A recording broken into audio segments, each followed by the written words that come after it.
Guys, they're making a sequel to Shadowgate. No, like a real direct sequel to the original NES Shadowgate game. Stick around, this is awesome. I'm going to tell you all about it. So, if you've been following Friday Night Arcade for any period of time, you're probably aware of my love for point and click adventure games, and more specifically, my pure, unashamed affection for the McVenture series from Icom Simulations that eventually made their way onto the Nintendo Entertainment System: Shadowgate, Deja Vu, and Uninvited. I loved all three of these games, but my personal favorite was always the first one, Shadowgate. Or, well, it's a little confusing because technically they all came out backwards on the NES. When they were originally released for Mac, Shadowgate was the third one after Deja Vu in 1985 and Uninvited in 1986. Deja Vu also got a direct sequel in 1988, although unfortunately that never made it onto the NES, but you can get a nice combo port of both games on Game Boy Color. But yeah, like I said, I loved all of these games, whether it was playing the grizzled detective Ace Harding in Deja Vu, or sauntering through the creepy haunted house in Uninvited. But my all-time favorite was always navigating through the secret passageways, collapsing floors, and armed creatures that made up Castle Shadowgate, all in an attempt to stop the evil Warlock Lord from raising the behemoth and making a big mess of everything.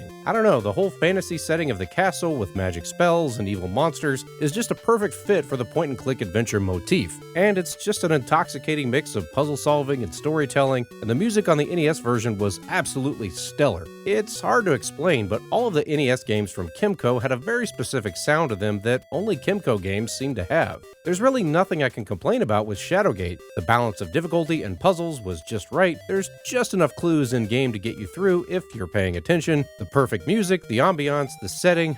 Oh man, this is all so perfect. So the only thing I could really think to complain about with this game is that it has to end at some point. I mean, sooner or later, you have to beat the game and move on, but I always came away wanting more Shadowgate.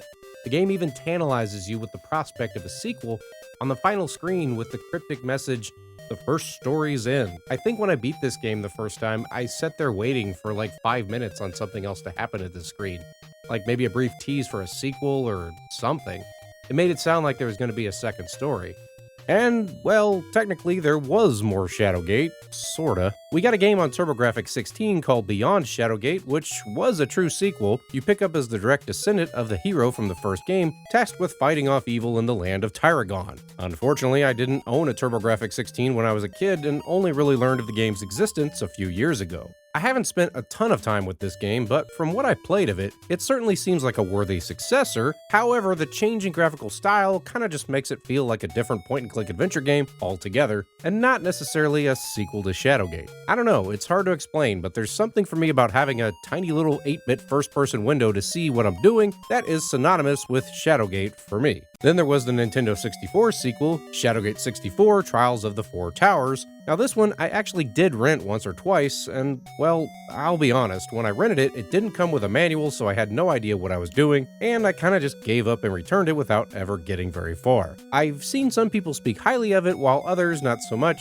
and at some point I'll go back and take a closer look at that one, but there again, with the jump in graphical capabilities on the N64, it kinda just felt like a different game altogether, and not necessarily a true sequel to Shadowgate. Not that that's a bad thing, the Shadowgate remake that came out on modern consoles not that long ago was actually awesome. It was neat to see them give an updated facelift to the 8-bit classic, and they added in some new stuff just to keep experienced fans of the original game on their toes. But again, it's not really a sequel, just more of a remix of the original game. So yeah, for all intents and purposes, in my mind, we've not had a true sequel to Shadowgate ever. Well, for those of you that have been waiting ever since that cryptic ending screen of the first game for a proper sequel to Shadowgate, I have some fantastic news. About a month ago, I got a message from none other than Dave Marsh, the original designer from Icom Simulations who worked on the MacVenture series. To celebrate the 35th anniversary of the release of the original Mac version of Shadowgate, they're opening up a Kickstarter and developing a true sequel to the original game. This will also be called Beyond Shadowgate, similar to the TurboGrafx-16 version, but unlike the other almost sequels, this time around it's going to be done up with the whole 8-bit look and feel of the original NES game, right down to the menus and navigational icons and everything.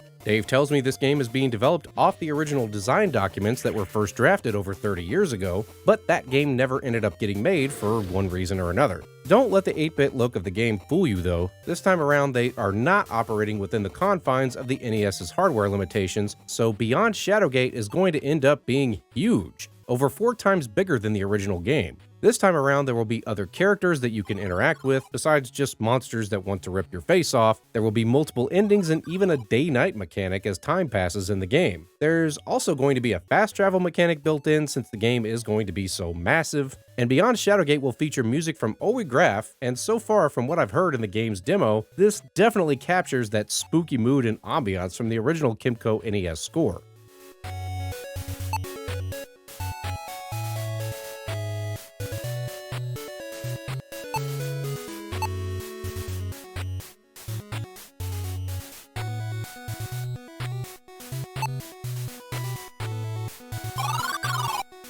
Oh, and that's another thing. As of this video going live, there is a playable demo of the game available on their Kickstarter page that you can go and play right now.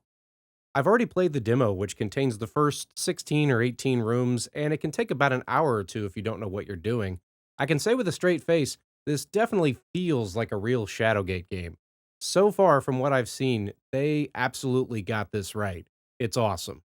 They brought in GrahfMetal Games to work on the meat of the programming, and to some of you, that may sound familiar. GrahfMetal Games was responsible for 2 very well-done fan-made point-and-click games, the sci-fi-based Infested, as well as Spectacle, which takes place in a magical desert kingdom and kinda reminds me of the Quest for Glory games. Both of these were done in the vein of the NES MacVenture ports and are absolutely worth checking out. I'm happy to know GrahfMetal is involved in this, and after playing through the demo, it really seems like this is going to be a labor of love. So the story reads, 35 years have passed since Jar defeated the Warlock Lord in the caverns beneath the living castle Shadowgate. In that time, the land of Cal Torlin prospered and the events of Shadowgate were forgotten. But once again, evil is stirring, scheming to bring the world to ruin.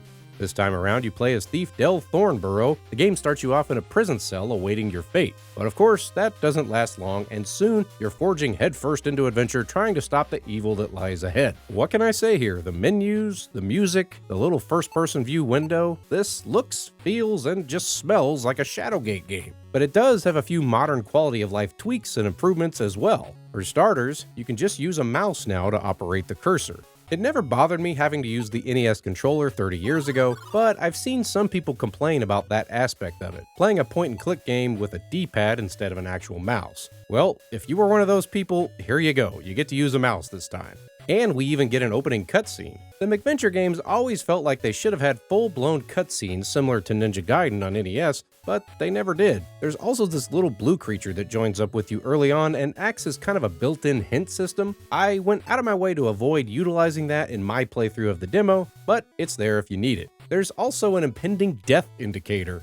If you've played these games, you know you die a lot. The gameplay involves tons of trial and error, just trying to solve the next puzzle so you can proceed with the story. This time, Death is literally sitting right on top of the screen, and he lights up if you're close to dying. There's also far more ways to die this time around, and so far from what I've seen, they maintained that certain offbeat, macabre sense of humor with the over-the-top death descriptions and traps, just like in the original series.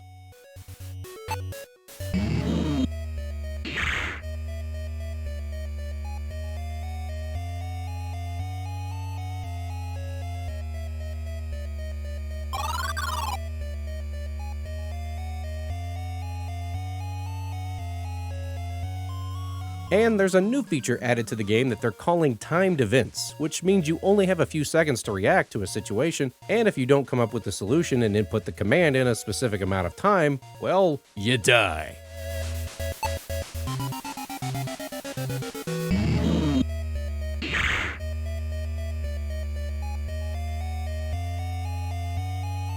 I had mixed emotions about this. On the one hand, it definitely adds some genuine tension to the otherwise pretty laid-back experience of point-and-click adventure gaming, and that aspect of it is pretty cool. On the other hand, it could get a little tedious as the game goes on. Or maybe it's just because I'm a slow thinker, I don't know. But also, one thing I've always liked about point-and-click adventure games is that they don't really require any dexterity or reaction time. It's just kind of meant to be a put your feet up and chill experience. You're presented with a situation, and you have time to come up with the solution. If the solution is wrong, maybe you die, and that's fine. You can just reload a save, but being suddenly presented with a life or death situation and having literal seconds to think of and execute a command to save yourself just seemed a little foreign to me in this type of environment. I reached out to Dave and brought this up as a concern. I also mentioned that I've had viewers with physical handicaps write in and share with me that they loved these point-and-click adventure games so much because they could play them regardless of their physical abilities. The super chill point-and-click interface made these games much more accessible to them, and maybe we could add in an option to accommodate those folks. He agreed that that was a good idea, and so now there's going to be a way in the final version of the game to disable the timed events, and instead, when it happens, you'll basically just have one turn to come up with the right answer before possibly getting killed. I feel like that's a happy medium that will hopefully work for everybody, and I'm glad that Dave was willing to listen to me on that. There's also some really cool options for backing the Kickstarter. You can get in for as little as $1, but they've also got some specialty items for collectors and hardcore fans of the original games. There's going to be these slick-looking cartridges as well as NES-style game boxes, manuals, and a printed hint guide. They even brought back the graphic designer of the original NES box art. Unfortunately, these are for decoration only, as the game right now is just slotted for a Steam release. The final game will be far too big to run on an actual NES console, but I think this would still be pretty cool looking up on the shelf, and I'm going to go for the gray cartridge myself.